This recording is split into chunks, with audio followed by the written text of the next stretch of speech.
Nora goaz euskalduntasun honekin. Hori da izenburua eta izenburuak iradokitzen duen bezala, sortu dugun euskalduntasunak ez du hain zuzen ere euskaren erabilera bermatzen.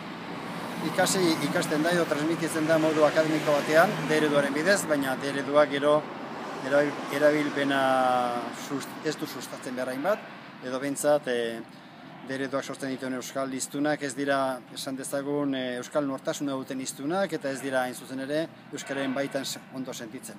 Erdara elebiduna dira, erdera dute hizkuntza nagusia, eta orduan beraien pensamentu eta iruditeria erderaz eraikita daukate. Orduan euskalduntasun berri bat, nik deitzen diot euskalduntasun nazionala, beharko genuke nik uste dut euskaren erabilera sustatzeko edo promozionatzeko. Alegia, oraingo euskalduntasun hau definitu dut euskalduntasun etniko edo diglosiko moduan. Alegia, hiztunak esan dezagun ez direla, ez dutela konfiantza handirik beraien hizkuntzaren egoerarekin edo prestigioarekin edo erabilerarekin.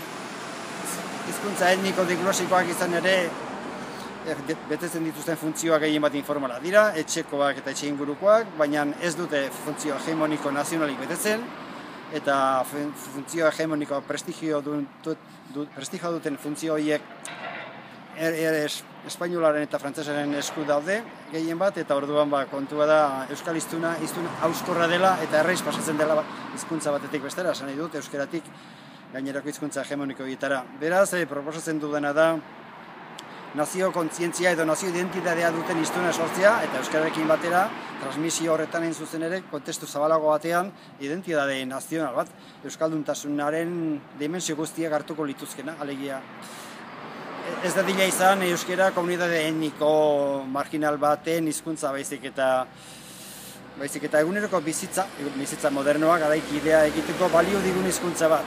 Eta hortarako esan bezala hizkuntza nazionalak edo funtzio nazionalak betetzen duen hizkuntza bat behar dugu ezinbestez, duinki bizitzeko, bizi egintezke euskaraz gaur bezala, baina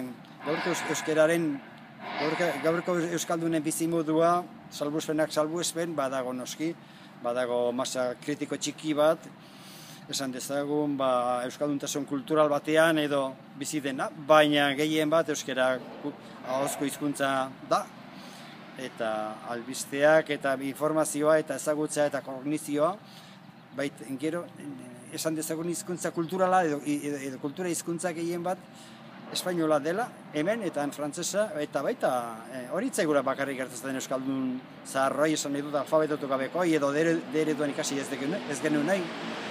Hori gertatzen zaie baita ere D-eredutik datozen belanaldi, eta hori da zoritxarra. D-eredua ikasketan dabiltzan bitartean, funtzio kultural hori euskara dute, baina gero ikasketa bukatu eta D-ereduko ikasle gehienen kultura hizkuntza ere, gero erdera izaten da, hemen espainola eta frantsesa, eta beraz nire ustez behintzat sortu dugun euskalduntasuna.